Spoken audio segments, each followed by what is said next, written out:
Hello to everyone. My name is Katrina Scott. I am the Academic Director of the Center for Research and Education on Violence Against Women and Children at Western University. The Learning Network and Knowledge Hub are two projects hosted by the Center, and they are proud, and we are proud, to co-organize and co-host this webinar series. The Learning Network is a knowledge mobilization initiative that bridges the gap between current gender-based violence research and practice knowledge and lived experience to strengthen the capacity of the GBV sector and movement.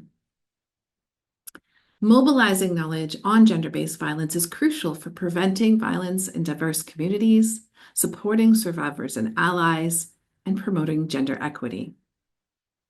The Knowledge Hub facilitates a trauma and violence-informed community of practice for projects conducting intervention programming and research for people who've experienced family violence, and it's funded by the Public Health Agency of Canada.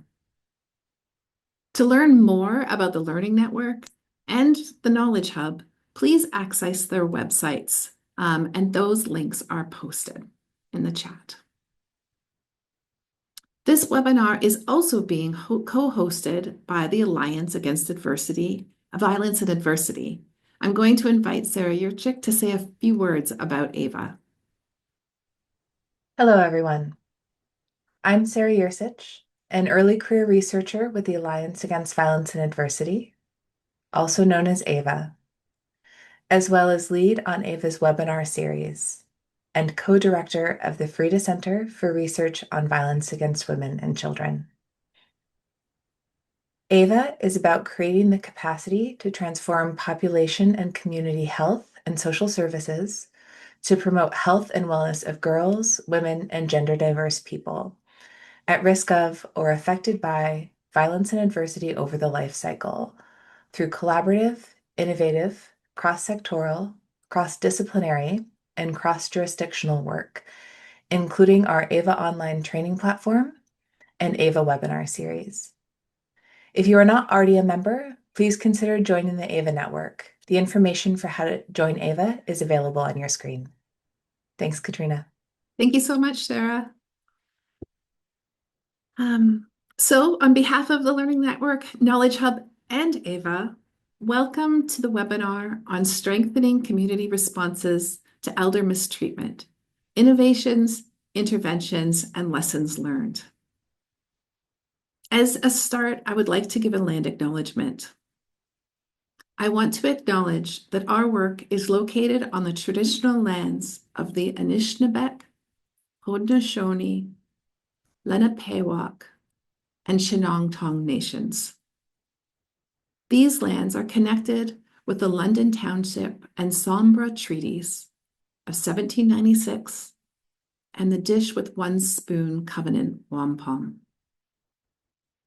Today, this land continues to be home to many Indigenous peoples from across Turtle Island. We give our deep respect to the first inhabitants of this land and recognize and acknowledge Indigenous land and sovereignty comes with a responsibility to understand the history and ongoing impacts of settler colonialism. These impacts continue to be felt in disproportionate and everyday ways against Indigenous communities. We also reflect on those who came to this land involuntarily, particularly those brought to these lands because of the transatlantic slave trade and slavery. We can aim to continue to work collaboratively with communities to challenge colonialism, anti-Black racism, anti-Indigenous racism, and further forms of oppression that remain pervasive in Canada and that result in disproportionate impacts of gender-based violence on oppressed communities. Today, we are very pleased to be joined by Laurie Weeks, Kathleen Allen, David Burns, and Melanie Couture, who are here to share their experience implementing interventions with older people who are at risk of maltreatment. You can find more details and their full bios in the links provided in the chat. We are going to do this as a panel discussion. So we're going to all come on together and we are going to talk about a variety of different questions. But to start, what we'd like to do is invite each project to do a little bit of a description of the work that they've been doing and to answer the question or to talk about the gaps in community-based responses to elder abuse and intimate partner violence among older adults and how the work they're doing is helping to bridge this gap. So I'd like to start by inviting Lori Weeks and Kathleen Allen to talk about, is that right? Yes, the AIM study.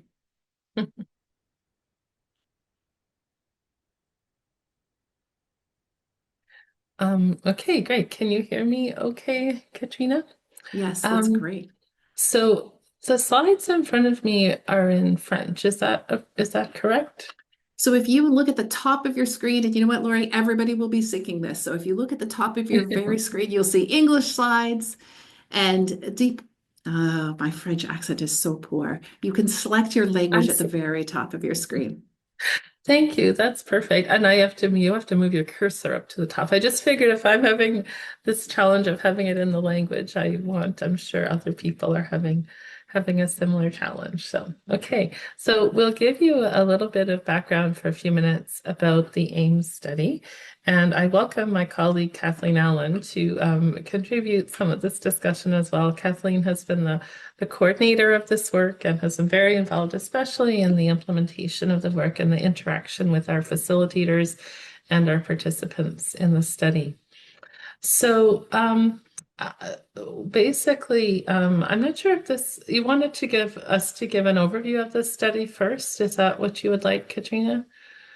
Yeah, please just go ahead and go through your Okay. initial slide. Okay. Yeah. Well, I'll just sort of maybe just talk a little bit about this first one, but then talk more specifically about our program on the next slide. But basically, our work is at the intersection of intimate partner violence and elder abuse. So basically, we've been very interested for many years now. Myself and various members of our research team over many years now around how do we adequately support the needs of women who are older, who are experiencing intimate partner violence, and what kinds of supports and services are most appropriate to meet their needs. So we know that there's, broadly speaking, two different types of services. Family violence or domestic violence services, and we've listed a few of those types of services on the slide here, from emergency shelters and transition houses to longer term housing, various types of outreach programs for people living in their community, and crisis lines. So we know that those services exist. One of the things that we've learned from the research that our team and others have done is that they're not particularly well geared to meeting the needs of older women. So that's one kind of element that it kind of guides the work that we're doing. And secondly, we know that there's supports through adult protection services, and these provide services and supports for older adults, typically who are defined as vulnerable and in need help and support. But that vulnerable piece is really key. So these are often very professionally driven services that involve investigation of cases that are reported and referral and case management. So again, they're very used to working with older adults, certainly. So when we're focused on older women experiencing violence, that definitely seems to make sense. But adult protection services aren't particularly well geared to support the needs of women who may not be defined as vulnerable and facing intimate partner violence in their relationship. So essentially, kind of this is all just to kind of ground you in the work that we do is really kind of at the intersection here, looking at the needs of older women who experience intimate partner violence. And we've also included here, by way of background, some of the barriers that older women can face. Some of these are very similar to what younger women might face, but because of age and cohort differences, changes in values over time, there can even be greater barriers to older women in seeking help and support if they experience violence compared to younger women. So that's just a little bit of background about why we do what we do and what kind of with the focus of our work. So on the next slide, we have a little more information about the particular project that we're doing.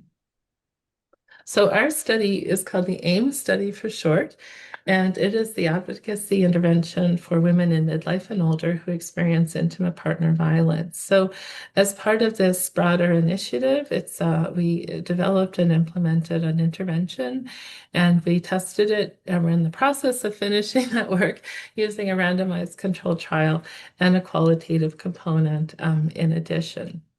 So our goals were to test the effectiveness of the AIM study and to learn from the experiences of those who both were the facilitators, those who implemented the AIM program, and who also participated. So we did interviewing with the women who were participated in the program as well.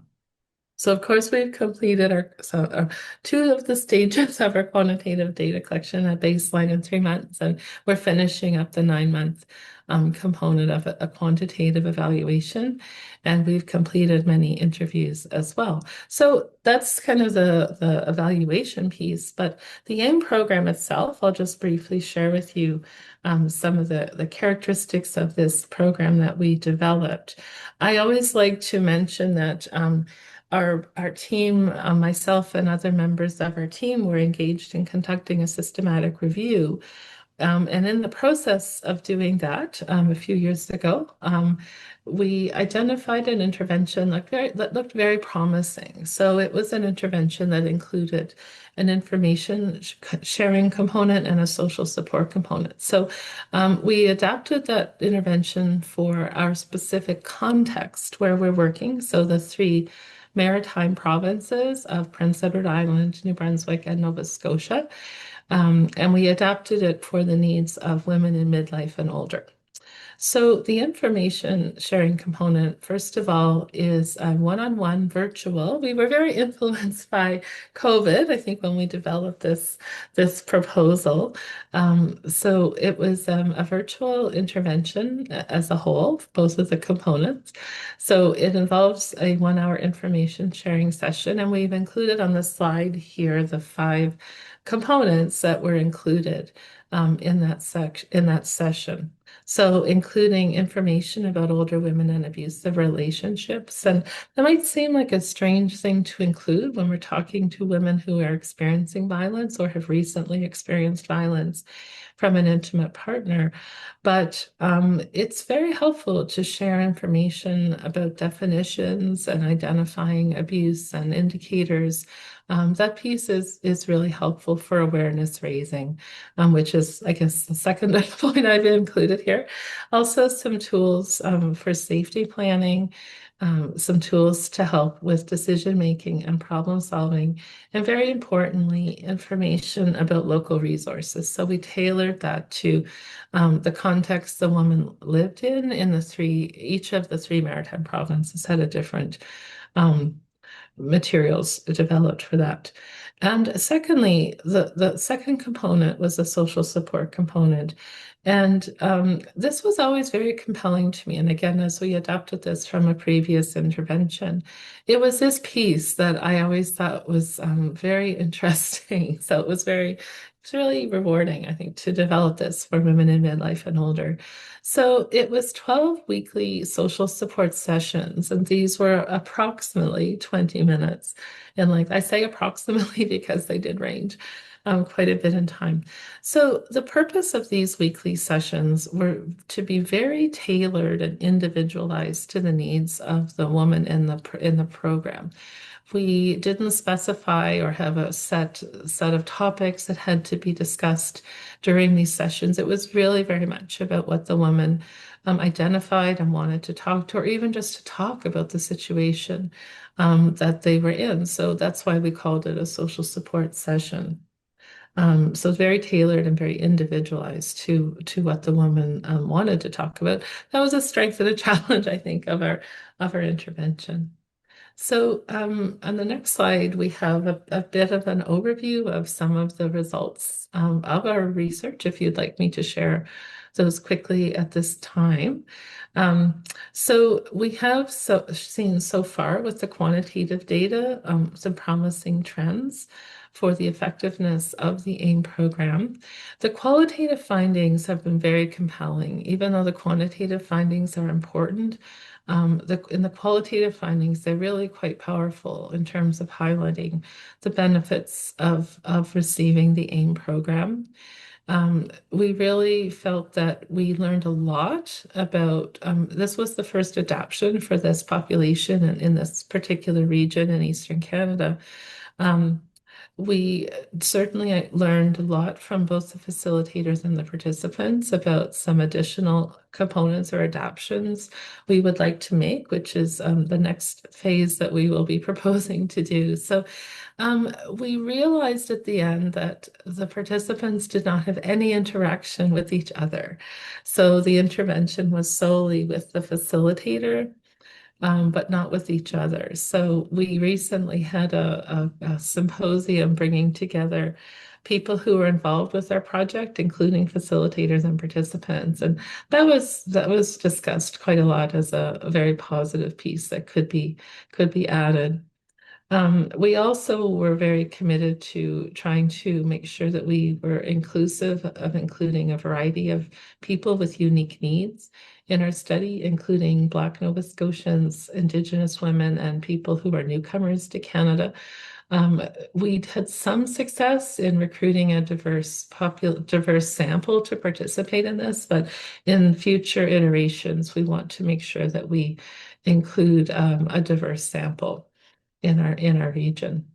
And I think that's it for us at the moment. Are there anything else you'd like me to share?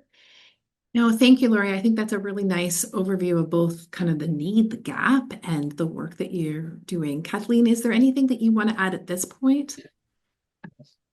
No, that's all right. I can chime in a little later on more about sort of the trauma-informed piece and that sort of thing. So, no, that's great. Thanks, Lori. Okay. Thank you.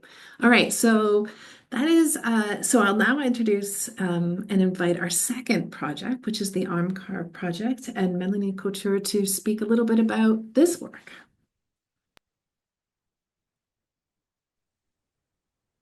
Hello, everyone. Can you hear me? Yes. Okay. This is not my slide, so. So one more, please. Okay, that's fine. So hello, everyone. Thank you very much for this opportunity. I think it's good that we get to talk about our project, but also these really important subjects. So my name is Mélanie Couture. I'm the chairholder of the research chair on mistreatment of older adults. And we decided to do an online training program. So this is what I'm going to talk about today. But first, next slide, I'm going to talk about what actually gave us the idea or what were the underlying needs that we saw for this type of project. So I'm from Quebec. You might hear my accent a little bit. So in Quebec, recent data actually showed that 5.9%, so almost 6% of adults aged older than 65 living at home were mistreated within the last year by different people and mostly by family members. This means that's about 80,000 people per year in Quebec being mistreated. Maybe you've seen the study by David Burns that here today. So in Canada, the prevalence of mistreatment is about 10%. So there is a lot of people over 65 being mistreated per year, and mostly, like I said, by family members. And we wanted to look at a particular context, which is the caregiving context, because it has been shown that the caregiving context carries multiple risk factors for mistreatment, so including functional dependency, using home care services, low social support. And actually, in Quebec, we consider that being a caregiver is actually a risk factor for mistreatment. One thing to understand that it's super important is that not only the older adult is being mistreated, but also the caregiver, the informal caregiver or family caregiver, can also be mistreated. So when we are talking about mistreatment in the context of caregiving, we're talking about all of these possibilities. So the caregiver mistreating the older adult mistreating the caregiver, or both of these people actually mistreating each other.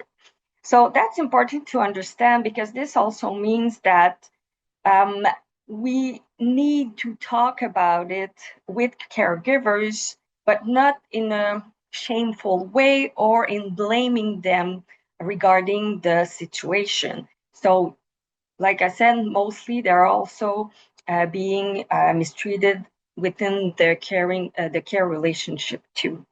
Maybe the next slide, please.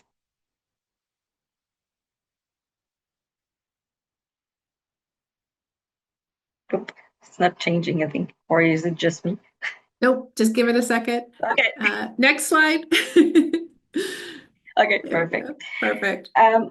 So if we want to be able to help people in mistreatment situation, it is super important to kind of help them indicate that they are living or experiencing mistreatment. But there are multiple help-seeking barriers, including a lack of awareness about mistreatment. So most people don't necessarily acknowledge that they are experiencing mistreatment. So nobody's raising their hand saying, I'm being mistreated.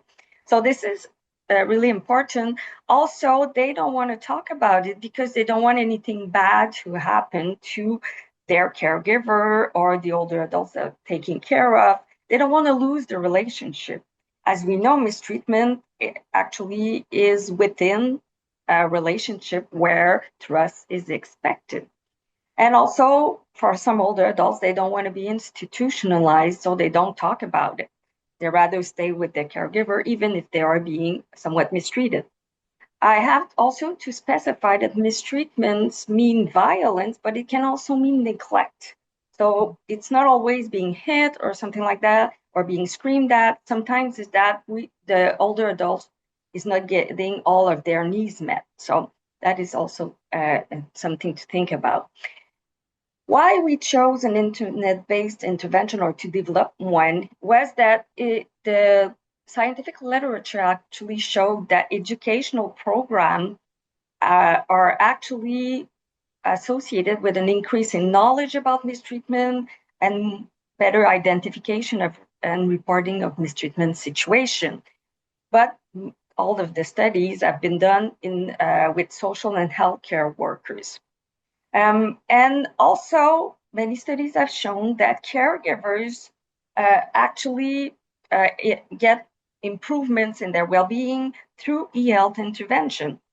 And as Laurie said earlier, with the pandemic, everybody's more open to online interventions also.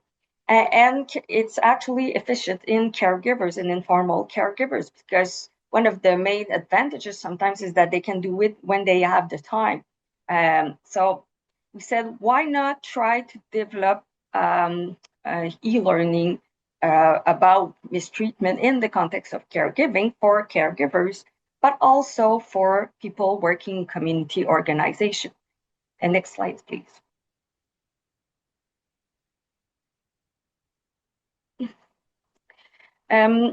Like I said, there wasn't any evidence about these types of programs for these two specific types of people. And informal caregivers, like I said earlier, have to acknowledge mistreatment that they are experiencing, but also if they are having maybe questionable behaviors with their older adult that they are taking care of.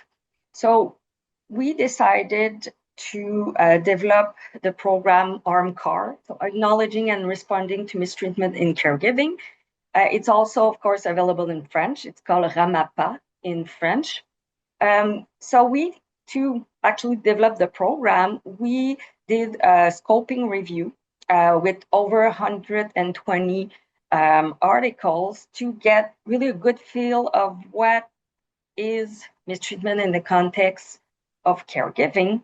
We also did a needs assessment with community organization workers to know what type of knowledge and they needed about mistreatment in the context of caregiving and what type of problems they were finding when trying to help people in these types of situations. So we have developed ARMCAR. It's actually 2 online modules. One is for everyone, so the caregivers and community workers and volunteers. And the second one, especially, it goes a little more in depth on the subject and is for community organization workers. We did a usability studies with caregivers and workers at the same time to make sure that the online version of what we were doing was going great and they were enjoying it and there weren't too many technical problems. So we were able to make sure that everything was fine.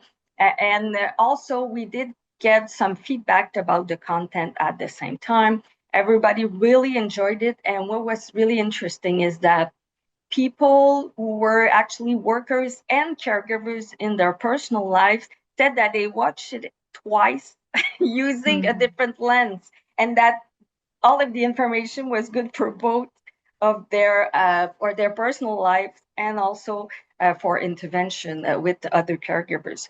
So that was actually interesting. We actually use AI to create images to accompany the storyline we were telling. We use video, so it's really multi-component kind of training, and people really enjoyed it. Even if it's an hour per module, it goes by really fast. And many people did it multiple times because they said it's really interesting, and since it's emotional, we do need some time to process the information. So the fact that it's online helps people to go back and do it again if they need to and process this type of information that's really emotional, even for the workers at the same time. So we also have to think about that. So we will be starting data collection soon for the efficacy study. So we want to know whether or not it helps with knowledge, identification, and reporting, and also if it actually changes caregivers' help-seeking behavior, so social part, and maybe health. So we're doing this really soon. So thank you very much for your time.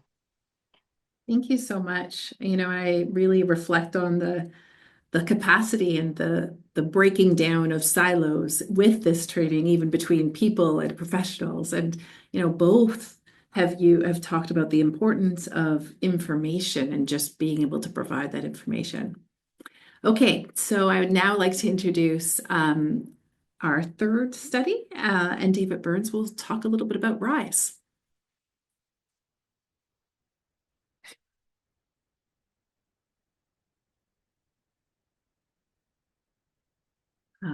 In a minute, I think. You know what? RISE is a very, there we go, we got it. And you're still muted.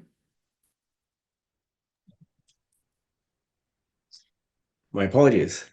Thank you for the introduction, Katrina. And it's really great to be here. And it's also really, I'm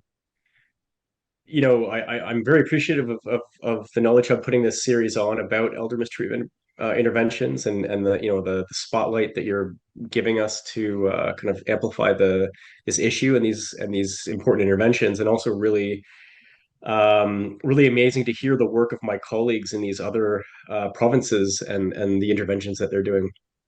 Um, I want to start off just by thanking the Public Health Agency of Canada for funding this work. Very appreciative of that support and could not have done it without that. Um, Next slide, please. So this is a project that's being done in partnership with Elder Abuse Prevention Ontario. And I also want to thank all of our entire team who's working on the front lines, including Laura and Laura at EAPO and Chanel and Steph at Rise, as well as Andrea, who's our supervisor at Rise, and of course Marta, who's the CEO of EAPO. Um, we I think my colleagues have done a good job of describing sort of the scope of elder mistreatment as an issue. It's 10% of older adults experiencing some form each year, which is a huge number. And it's associated with very serious consequences like premature mortality, social isolation, suicidality, all of the kind of things that you might expect, but as well as ripple effects on family and people who support them. Um, and here in Ontario, um, one of the things that we're, sort of the gap that you can kind of see on this slide here that we're trying to address is that, I want to be very clear to acknowledge all of the great work that people are doing out there in the community and in identifying older adults who are victims of elder mistreatment and providing them with support. Um, and oftentimes this work is being done, however, on a volunteer basis, and or it's being done like at the side of their desk, kind of. It's not really a part of their core role, but they're doing because they're good people, and certainly there are some programs out there that are doing amazing work as well. But what we lack in the province is sort of a coordinated and dedicated response system to this issue. Sort of like response systems that are in place for other forms of family violence. And that's sort of what we're trying to address here with this project. Sometimes when I'm doing presentations, I'll ask people like, do you know who you would call if you had a parent or a sibling or a grandparent who you were worried about? And most people don't know who to call, and that's a problem. So that's what we're trying to address here. Next slide, please.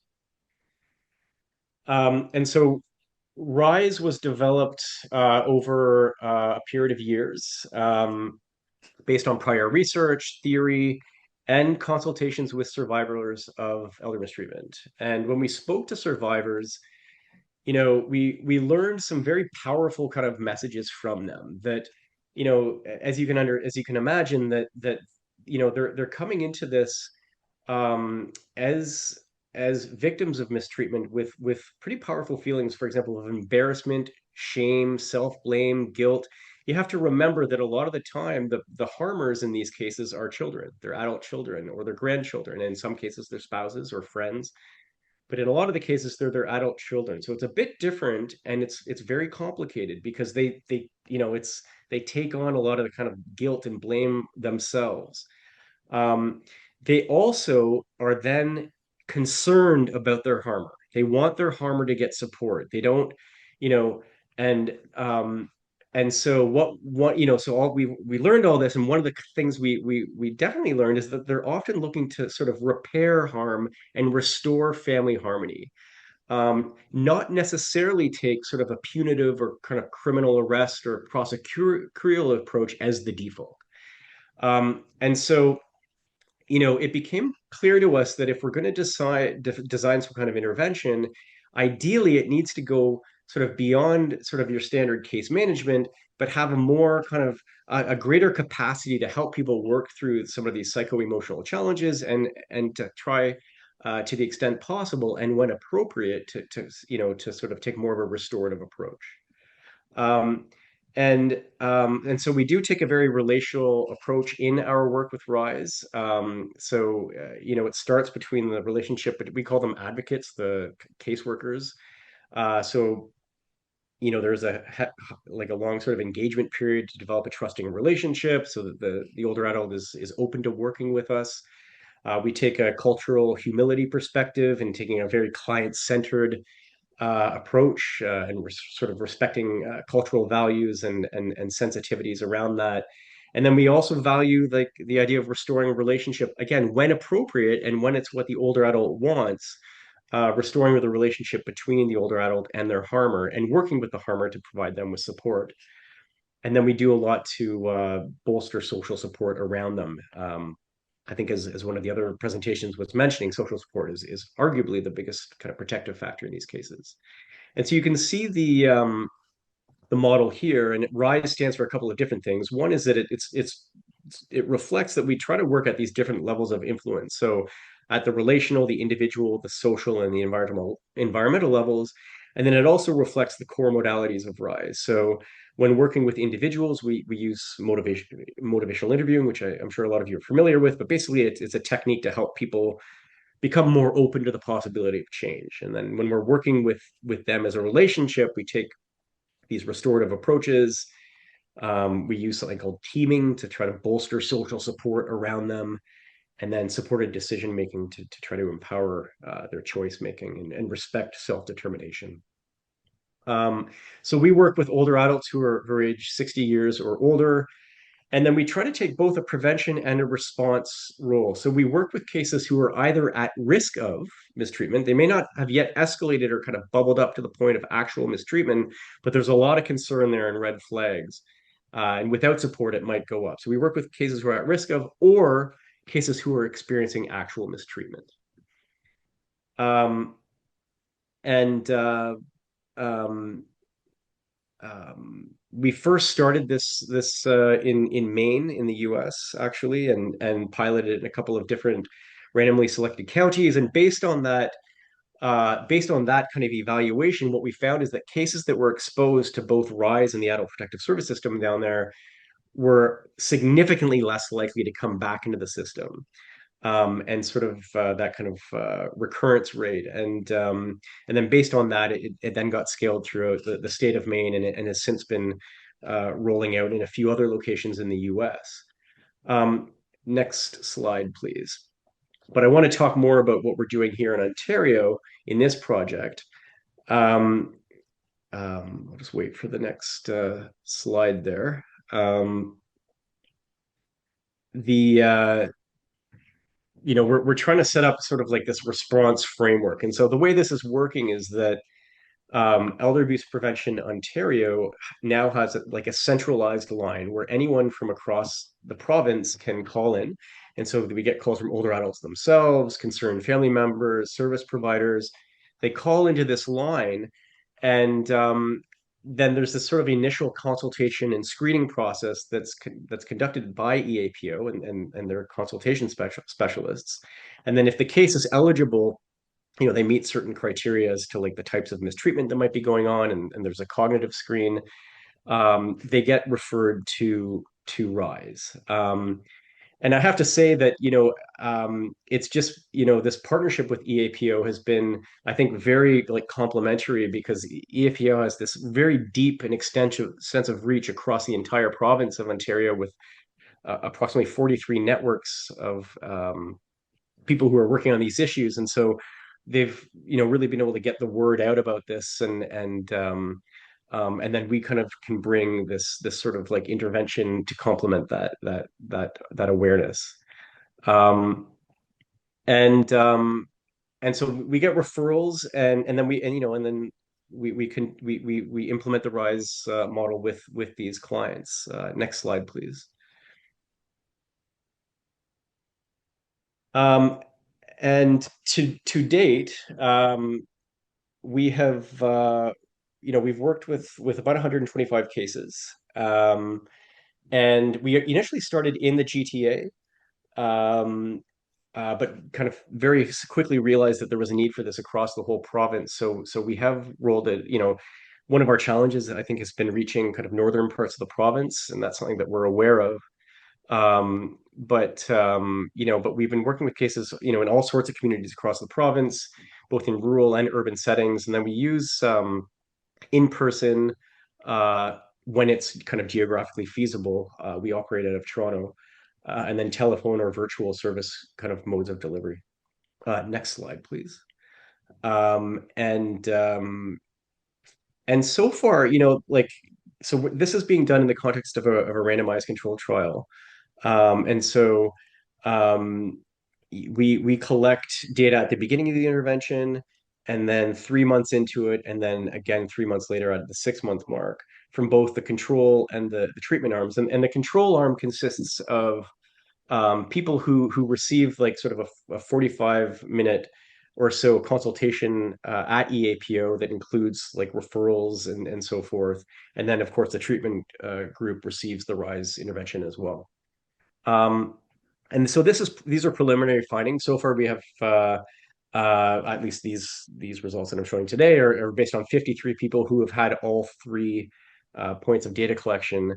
And when we do the analysis on these cases, comparing those in the treatment of the control groups, what we're finding is that people who are exposed to both the EAPO consultation and the response model, the RISE response model, have significantly greater improvements on the outcomes below. So emotional support, informational support, perceived stress, problem concern, social interaction, self-efficacy, general self-efficacy, and total life satisfaction. So we're really excited about this, and it's certainly a big undertaking, but it does seem to be working, at least as it relates to these outcomes, and looking forward to continuing the work. Thank you very much. Thank you very much. And you know what, this is a really nice way to think about the multiple different touch points, all the way from how do we provide people themselves with information and those networks of people who care for people as well as the caregivers. And then once we provide that information, how do we actually get a response?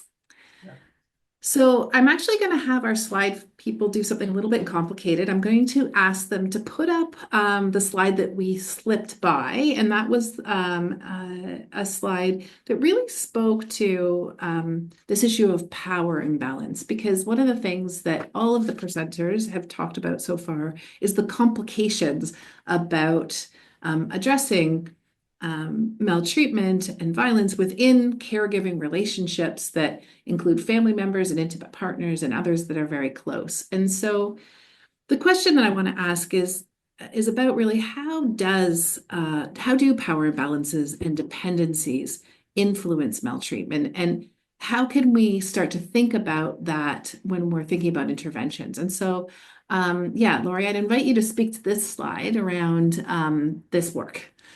Oh, okay, sure. I did skip over it. It was our slide, but I felt like I had done enough of my introduction to our project. Is my video on? Yes, it's all great. Oh, okay, good. I couldn't see it. Okay.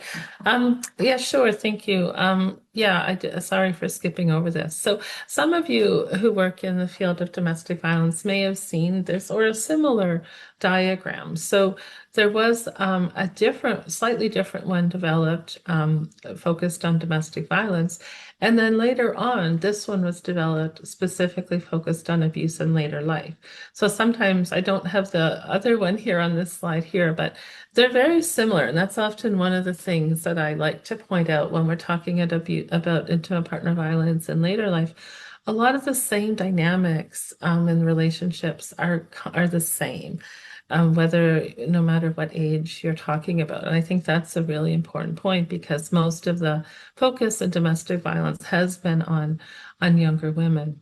So just really briefly, power and control in a relationship is at the center, figuratively in this diagram. So essentially the idea is that power and control is obtained and maintained over another person through various methods. So those are the methods that are in kind of the pie wedges and the spokes around this wheel. So, threatening a person, financially exploiting them, using privilege, isolating them, targeting whatever vulnerabilities that person might have, and neglecting a person. So anyway, those are just some examples of the way that a person can obtain and maintain power and control over another person. In the domestic violence literature and kind of conceptualization of this, all those different tactics can be used, but they can be exhibited in different ways. Kind of those, what we sometimes think of forms or types of abuse. So emotional, physical, sexual, those are verbal, psychological. Those are all different ways or different forms of abuse, but different tactics can be used in different ways to obtain power and control over another person. I do find in the domestic violence literature, there's a little less focus on trying to identify and define the different type or form of violence that's occurring, because it's essentially an abusive relationship where there's power and control dynamics happening. I find in the elder abuse literature, it's really interesting to be part of this discussion, and with the two other projects funded through Public Health Agency of Canada from this particular initiative on focusing on older adults. So it's also, I agree with the others, it's fabulous to be part of this initiative and focusing on later life. In the elder abuse literature, there tends to be more focus on trying to define the different form of abuse, but but less emphasis on the ways, excuse me, a little less focus on that it's an abusive situation, and in a lot of times there can be multiple forms of violence or abuse happening in the relationship. So, as I said, our team kind of works at those intersections of elder abuse and domestic violence. But yeah, that's basically what this diagram depicts. Yeah, thank you. And Melanie, I know that some of the ARMCAR material speaks to also the different kind of contexts of relationship of violence maybe happening at different times or continuing or escalating. Do you want to speak a little bit about the different ways that violence can show or abuse can show up? Yeah. Well, within like I said, the caregiving relationship, sometimes it's actually domestic violence that's just continuing. It's already been there. It's just escalating because of the stressful situation of because caring for someone who is having health problem brings tension, frustration, and everything. Um, Sometimes also you have to take into account that the caregiver is not choosing really to be the caregiver. There's a lot of pressure from other family members, sometimes from the social and healthcare system, telling them you have to be the caregiver. So you have to be careful, like I said, about judging the caregiver who is mistreating, because they are also being pressured and mistreated. The other thing we have think about the literature I've been showing right now, that if you see somebody that is really frustrated, so a caregiver that's really frustrated, we're talking about power imbalances. In fact, we often think that the person who is dependent actually doesn't have that much power, but usually the caregiver also feels powerless. You have to think about that when you take on the caregiver roles, you have to put aside some of your life's objective. And it's not maybe for 20 minutes, it might be for years. So you're putting aside a part of your life. And at one point, you may be only a caregiver and you don't have time for anything else. So they do feel they don't have power. So there is also this type of power issue also when you're a caregiver. And this brings on frustration. And then if you're frustrated, you're caring in a way maybe that's not appropriate. And at the same time, if also the older adults you're taking care of is frustrated because they're sick and they're being not nice with you also, then it brings on a real tension within the relationship. So overall is that you have to take into account the needs of everyone and the different power imbalances that are being created within the caregiving relationship when you are intervening in these types of situations. So really need a need assessment for older adults, but a need assessment for also the caregiver to be able to have the whole picture. because everybody's suffering when there is mistreatment, not just the older adult. Yeah. Yeah, and David, I'm gonna I saw you nodding around there. I imagine that Yeah. there's some really things that, and what I'm thinking about is, the fit or lack of fit, maybe in terms of there's been a lot more conversation recently and a lot more education around coercive control. And we often talk about coercive control. You really need to kind of figure out who is the one that has the power. But it sounds like there's some additional complexities here. Yeah, and I really appreciated what Melanie was saying there in the caregiving context, and I'll highlight another kind of maybe similar situation because I think in cases of elder mistreatment, the power imbalance and the dependency can actually move in both directions, and so one of the common case scenarios and one of the more complex and complicated and difficult case scenarios that we see with Rise is the scenario in which um, an adult child is living at home and dependent upon an older adult, often with some kind of mental health issue, and sometimes very serious mental health issue, and they're unemployed, and so you could almost argue that like the dependency is going from in that other direction, and um, similar to what Melanie was saying, it's sort of like that really fosters this environment where they become sort of resentful and frustrated with that situation, and they lash out on the older adult.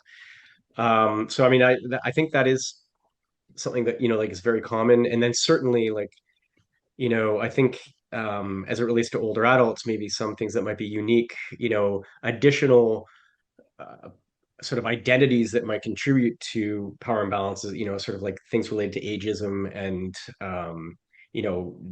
disability or functional abilities that associate, with age that might contribute to their vulnerabilities as well. Right. Well, and so I'm going to stick with you for a second because I know that one of the things that you described in terms of the RISE model is really using a restorative lens and empowerment models, and also we'll kind of bring in trauma and informed or trauma and violence informed. But I'm maybe starting with you around the kind of restorative approach. Can you talk a little bit more about why or how you think that kind of approach is so important in this complex power dynamic place? Yeah. Yeah, I mean, what we find again, because of this sort of sort of almost unique dynamic to a lot of types of elder mistreatment, where it's like an adult child or grandchild harmer. And for those of you who are parents out there, I mean, you might be able to understand, like it's like you're very you don't want to kind of implicate your child in like the criminal justice system unless like I mean that's sort of like a last resort situation. So often what they want is to get support for them and if possible to repair that relationship. And so that's sort of where it comes from. And what it does is it sort of shifts the paradigm away from like that kind of default punitive approach, which by the way, I mean, and I think my colleagues did a great job of describing this before. A very small proportion of victims of elder abuse ever even come to the attention of formal supports. It's only like 15% of them, and so part of that is if they think that it's going to be kind of a punitive response to their harmer, they're not going to come forward, right? So taking more of a restorative approach, we hope, encourages people to seek support. And it sort of recenters things more towards sort of a family-based approach that centers the wishes of the older adult and what they want.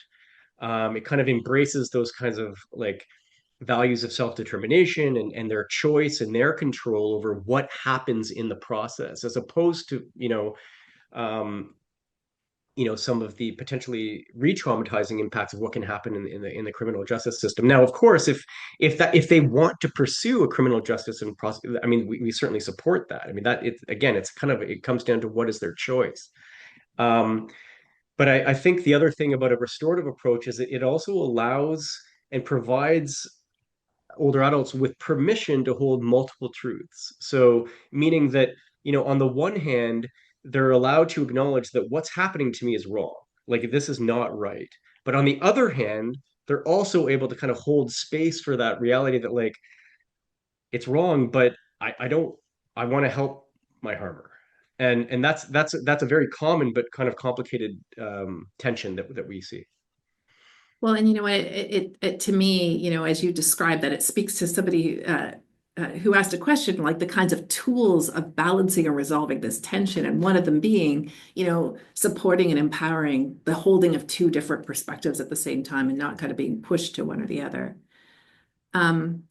Kathleen, I think you also have some thoughts around the really use of trauma and violence or trauma-informed approaches with this population, and what in your work, how is that important? Yeah, thanks, Katrina. Yeah, I was going to talk a bit about kind of like the strengths and challenges that we experienced with the AIM project. Um, so we worked with our facilitators were professionals who already had experience with working in the field of family violence, delivering programs, that sort of thing. So they brought in a lot of knowledge and experience in working with these populations.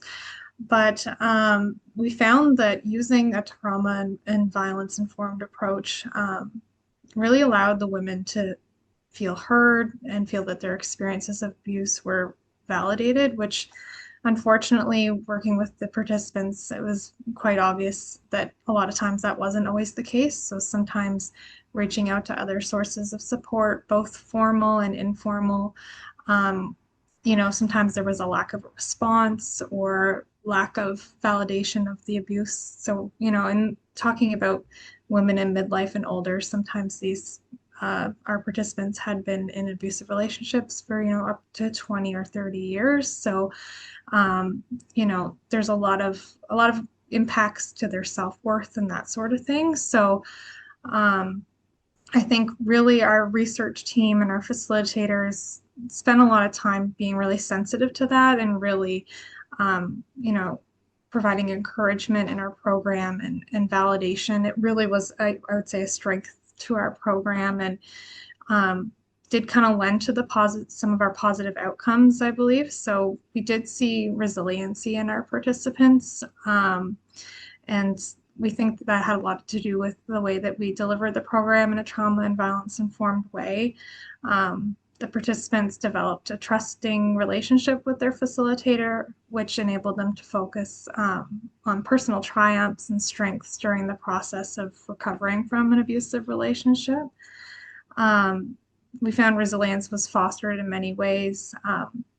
Participants were encouraged to connect with the community and try new things, like, for example, joining social groups. So again, I think one of the ways that we did the trauma and violence informed approach I'm speaking sort of the facilitators working with the participants, they really focused on really even just very small triumphs. So, sometimes just leaving the house even once a week is a goal that participants are trying to achieve.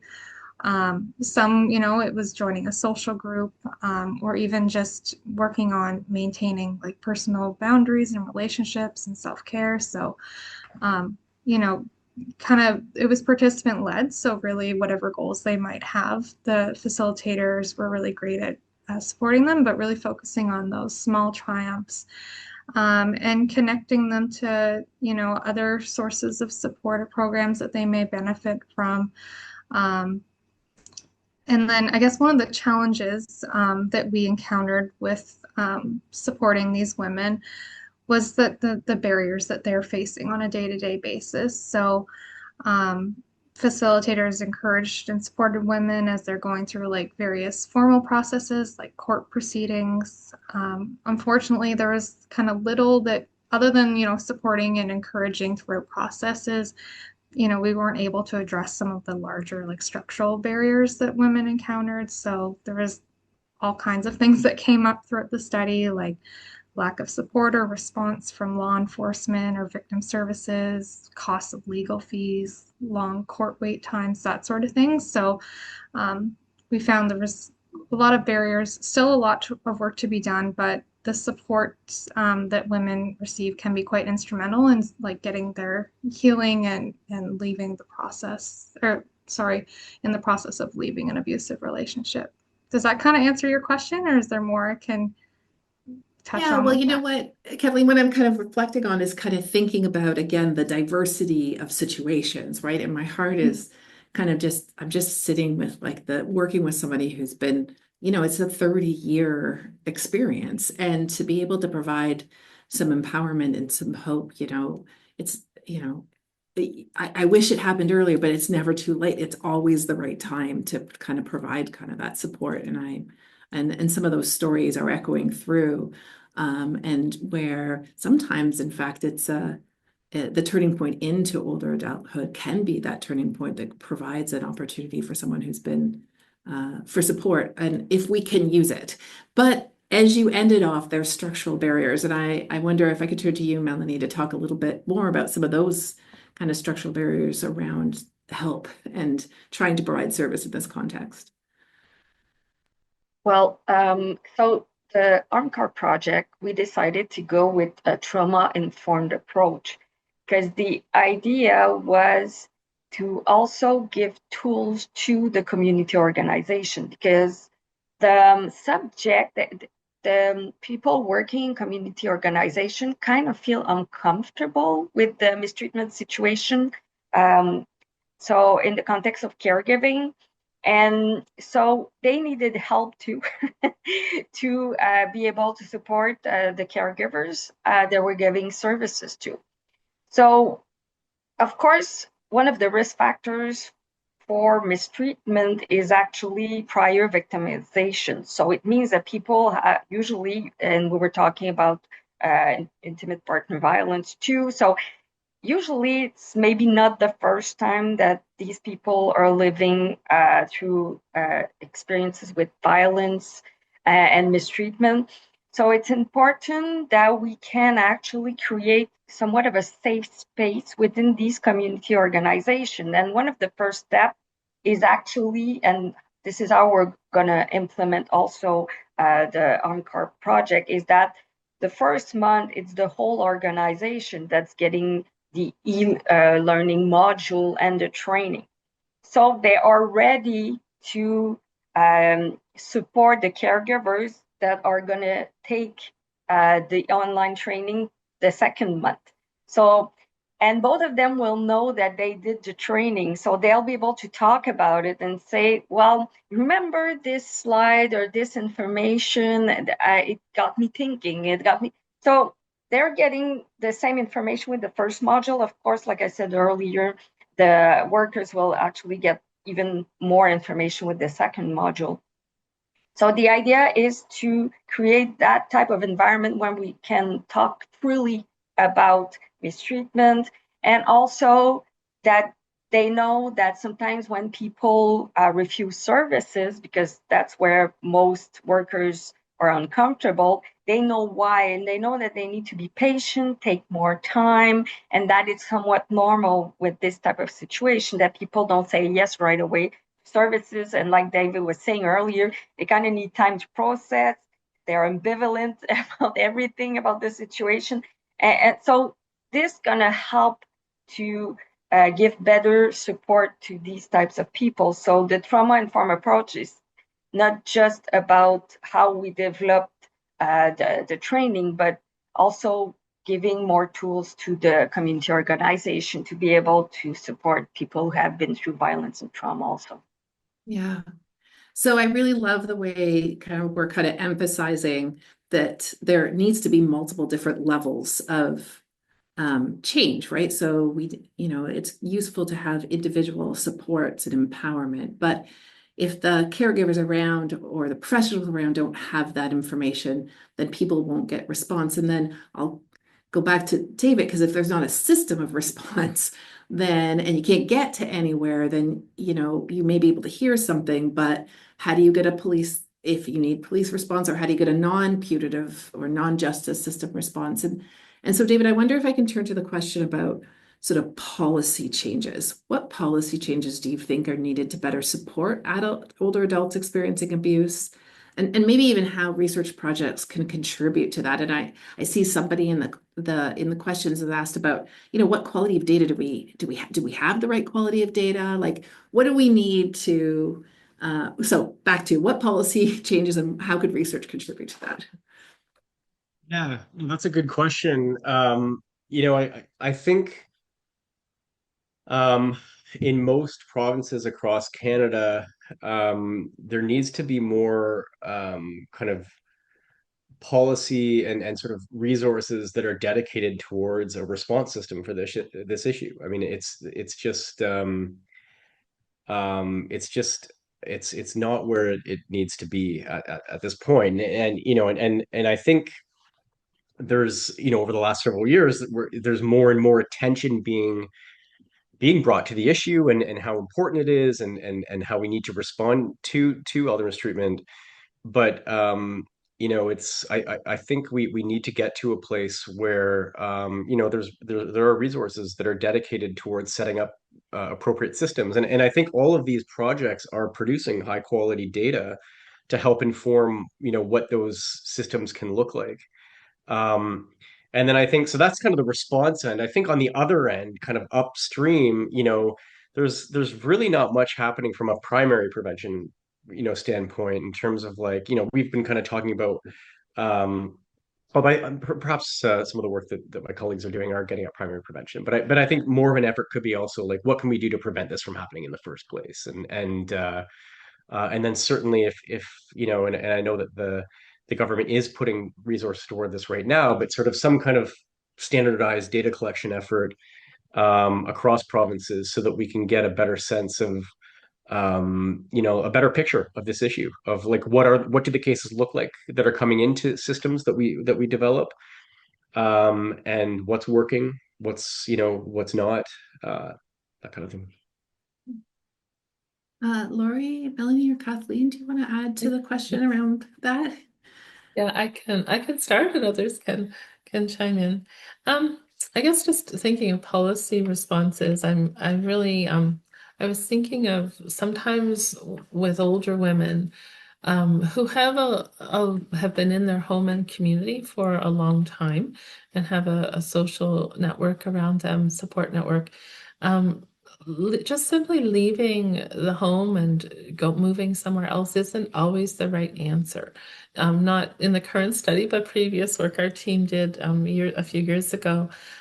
We really heard that loud and clear from women, and especially who lived in rural places. That was just the focus of that work. But that's a different approach, I think, than a lot of times with working with younger people. It's just getting them out of the situation into a safe place.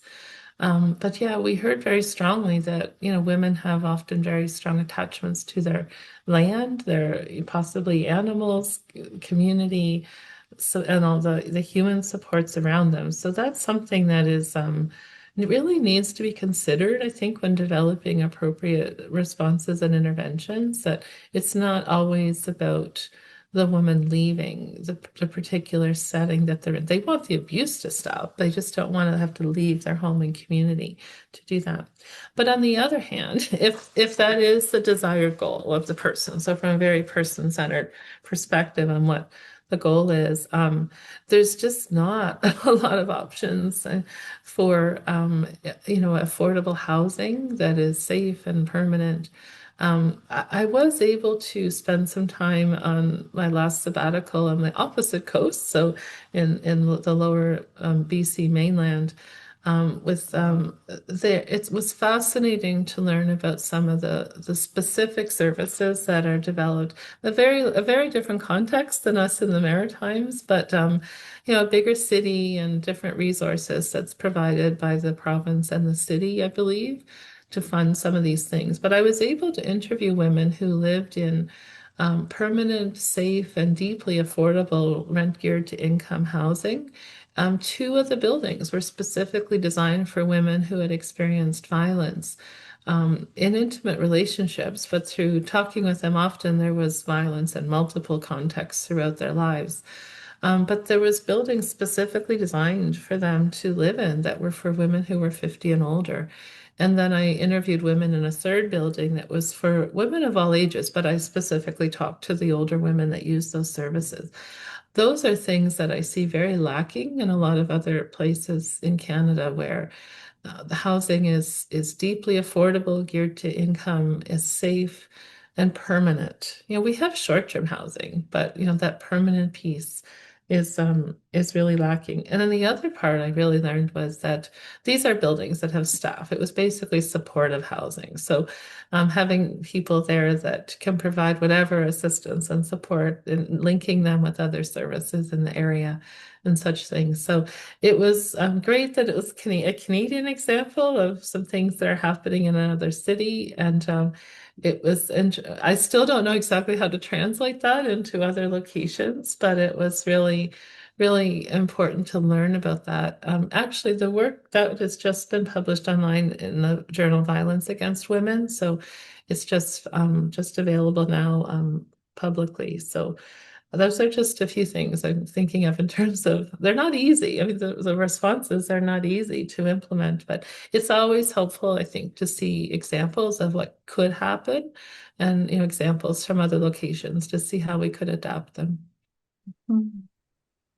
Yeah, and so you were talking about sort of some of those just straight structural aspects, and I do want to just take a moment to mention that actually on June 24th, we're hosting a webinar which is really about confronting Canada's housing crisis and advocating for change. So we're going to delve into that a little bit more because it touches everything, right? It touches all populations. But I also think about the specific challenges for older Canadians who may need spaces that are affordable and deeply affordable, and a different kind of support sometimes as people age, where different kinds of resources are available, and how possible or how prevalent or how available or unavailable are those kinds of services. Melanie, did you want to add anything around this question of what kind of policy changes or how research can contribute?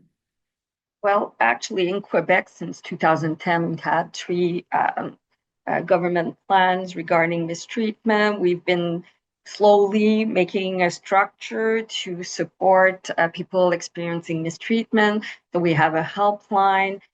We have a mandatory reporting now. We've got government training. We've got a lot of things in place. The thing that's still missing, and that's why we developed the project about mistreatment in the context of caregiving, is that we've got things for the kind of the general or generic mistreatment, but we need more information about and specific context like caregiving. It's really different how it manifests compared to maybe a mistreatment in nursing homes. So we need more specific intervention and information, like I said, just to identify it. It presents itself differently in different contexts. So we need more information about that. That's why we did the project. And like I said, there is since we have action plans, we do have funding. But there is also a need for funding for research. We actually just got a grant for mistreatment, organizational mistreatment in living environments for older adults. But you need funding for research, not just intervention. And also, me and David already talked about that, but the intervention part is still not clear in Quebec, how to intervene. And that's why we're thinking about maybe trying to also implement the RISE within Quebec, because intervention, it's still hard. People don't know what to do exactly. And so we might need that in the future too.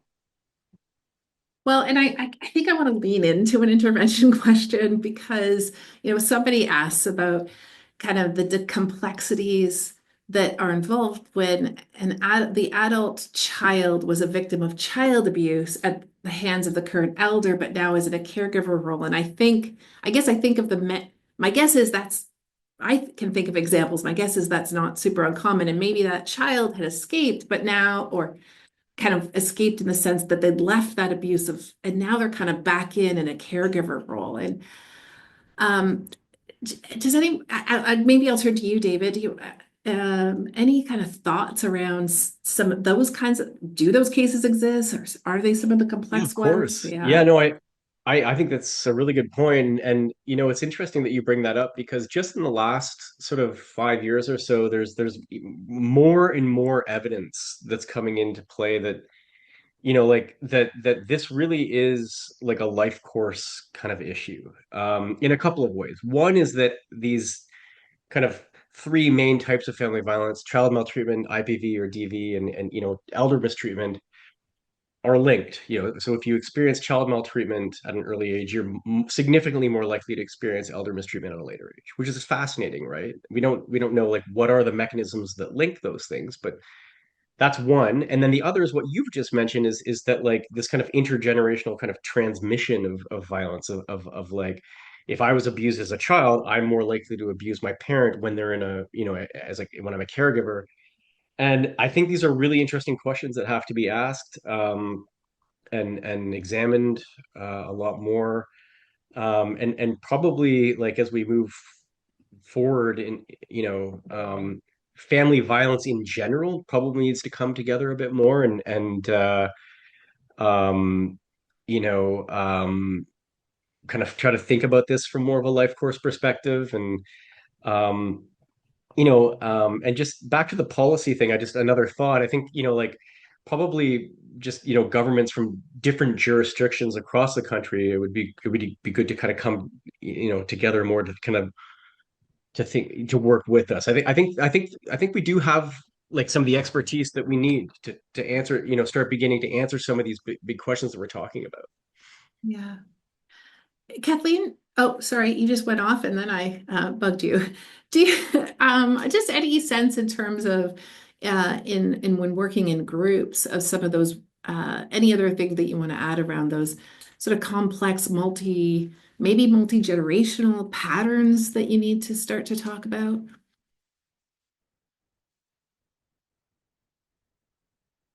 Um, Sorry, would you mind repeating that question, Katrina? I just had yeah. some background noise there. Sorry about that. I didn't mean to. It's like No, when that's somebody puts food in their mouth and then you ask them a question at the same time, right? Like you can't do it that way.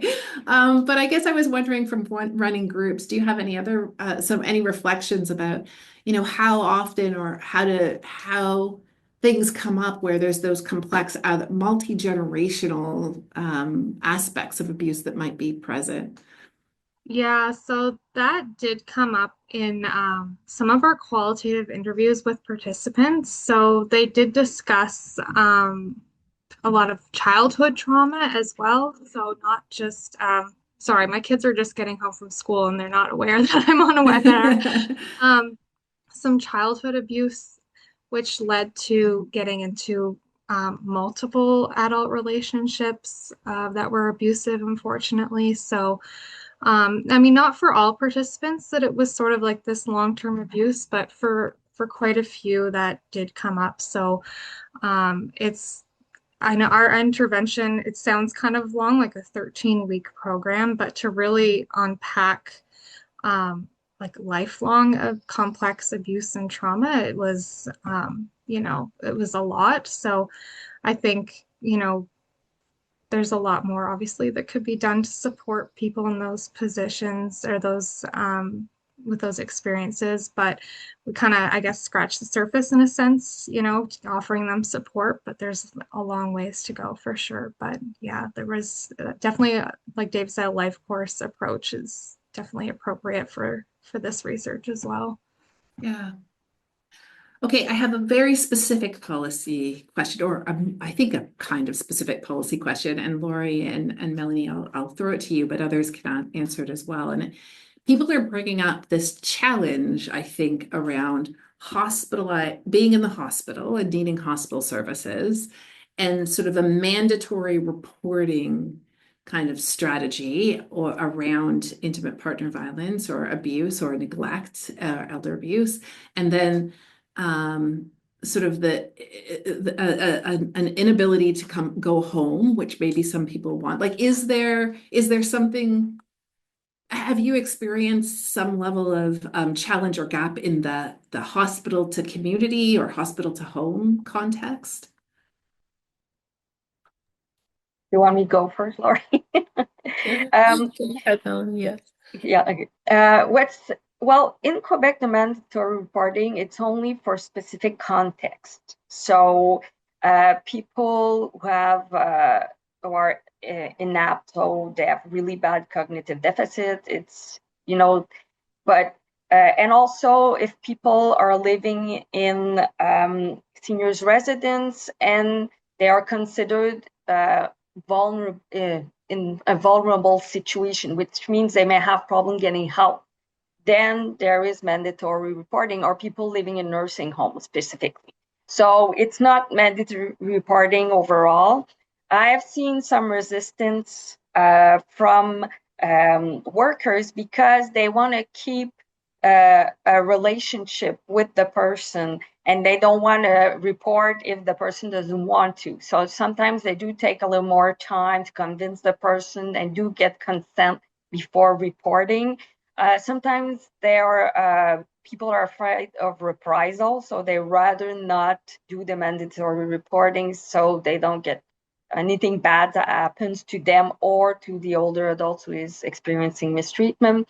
So yes, and a lot of people don't even know they're supposed to report. So we've been working with some professions like dental hygienists. They actually have to in Quebec, so it's really important to take the time to implement it and give information about people, because they also want to know what happens next. So if I do the mandatory reporting, what will happen? So you do have to inform to reassure people so they actually do it.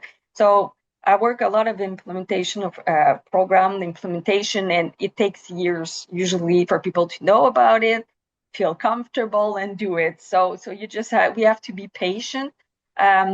But it is necessary in some instances because the person cannot report. So we do need somebody else to be able to report, or nothing's going to be done, and it's just going to escalate anyway. So we need people to be able to report in some situations. Go ahead, Laurie. Well, thank you for that, and thank you for the question, Katrina. I just want to reiterate that it's very important for health professionals or any professionals to know in what context they need to report. And as Melanie said, it can vary much by jurisdiction, which is very interesting. Between often provincial or territorial jurisdictions have jurisdiction over this kind of area of policy. So it's very important to know in what contexts and situations it's required to report. Sorry, I'm talking fast. I need to slow down. It's very important to make sure that people who aren't vulnerable, according to those official definitions, however that's defined, physical and or cognitive vulnerabilities, if they don't fall into those categories, it's very important not to take away that right from someone to choose to seek help or not, and under what situation, what timing, what context they want to do that. So this is a very important question. I'm very glad that you raised it, because for a person who is not ready to seek help, not ready to share that, it could cause a great deal of harm. So I think that that's a really important point, and that issue of vulnerability and the definition of vulnerability is very important for professionals to understand. All right, we are almost to the end. What I'm going to do is I'm going to give you each 30 seconds or a little bit more for a key takeaway that you want to give our audience. I'm going to start with David, and then Kathleen, and then Melanie and Laurie. And so your final kind of key takeaway that you wanted, I know all of you have many, and I certainly have many coming out of this, but David, what would you like to close with? Well, that's a very generous question. I guess we're really excited about the work that we're doing here in Ontario with EAPO, and the preliminary findings. It seems to be working, and so if anyone's interested in sort of learning more about what we're doing, please feel free to get in touch. Um, and I think some of the takeaways, sort of like, we don't want to the extent possible, sort of override client choice, but more like kind of listen, take a client-centered approach, and what we're finding is that when you do promote kind of agency and sort of like self-determination, that seems to work better, um, and and sort of have this flexible notion of what success looks like. Because again, that could be very client driven. Yeah, thank you. Yeah. Kathleen, your final takeaway. Yeah, I've just got a couple, but it won't take too long. So yeah, I just wanted to touch again on the barriers that we discussed earlier. So there's, barriers for women of all ages who might be seeking refuge from an abusive relationship. But I think we, can argue that older women are facing unique barriers based on, their age, generational factors, and their long-term abusive experiences. And just kind of generally as like a overall kind of finding, we found that, providing an intervention that supported and empowered women was quite instrumental for fostering resiliency in the women. But again, this support is limited in that it can't ameliorate, the broader kind of structural barriers that women are facing. So there are some other key supports that are needed as well, like we mentioned, the peer support, as well as help with navigating like the various systems and supports that women come in contact with, and then expanding, financial and housing opportunities as well, as Lori already discussed. So that's yeah, that's kind of our key takeaways, I think, or my key takeaways. Thanks. Perfect. Melanie? I would say never judge the perpetrator. Okay. Usually these people need help, and you never know if you would do the same thing in their situation. So don't judge. You don't know what people are going through. I always say mistreatment is bad strategies. So just help people find adequate strategies to face the situation, and usually they will do better. Mistreatment is often unintentional. People don't want to hurt other people. Of course, there are exceptions, but mostly they are open to doing the right thing, but they are in pain and need help too. So that would be the main takeaway, especially, like I said, caregivers who mistreat, don't judge them. They're going through some difficult times and they need help to do better. Thank you. And Lori, you get the last word. Well, that's a big question, a big responsibility. I would just say from kind of for our work as a whole, we really want to kind of work towards making sure that there's appropriate supports available to meet the needs of older adults who are experiencing intimate partner violence. And I guess I would love to see, I mean, David talked about kind of the three kind of groupings of services: child, domestic violence, and then elder supports. And I have always felt this should be not so separate and somehow more integrated. I think that the knowledge people have, and they're like, we would do better to kind of share information, resources, and services amongst all of these areas versus having them very separate, I think. Thank you all. Thank you to Melanie, Lori, David, and Kathleen for sharing all of your valuable insights. Thank you as well to our ASL interpreters, Carmel and Joanne, to our LSQ interpreters, Lynn and Jean-Francois, and to our French language interpreters, Wendy and Carolyn.